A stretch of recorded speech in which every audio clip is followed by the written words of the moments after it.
विदर्भात अतिवृष्टीचा इशारा देण्यात आला आहे। त्यामुळे आता तापी आणि पूर्णा नदीच्या पाण्याच्या पातळीत वाढ होण्याची देखील शक्यता वर्तवली जाते। हतनूर धरणातून मोठ्या प्रमाणात पाण्याचा विसर्ग वाढू शकतोय। जिल्हा नियंत्रण कक्षासह आपत्ती व्यवस्थापन आणि स्थानिक प्रशासनाला सतर्क राहण्याच्या सूचना जिल्हाधिकाऱ्यांनी दिल्या।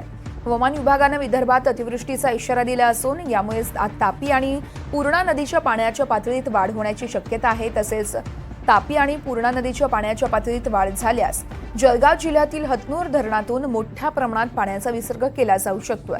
त्यामुळे जिल्हा नियंत्रण कक्षासह आपत्ती व्यवस्थापन तसेच जिल्ह्यातील स्थानिक प्रशासनाला सादर करण्याच्या सूचना जिल्हाधिकाऱ्यांनी दिल्यात। तर जिल्ह्यातील नद्या, उपनद्या, धरणं, तलाव, कालवे आणि खदानी नाले, धबधबे या ठिकाणी देखील पुराचं पाणी, अतिवृष्टी तसेच ढगफुटीमुळे नदी काठावरील गावांना धोका निर्माण होण्याची शक्यता प्रशासनाने वर्तवली आहे।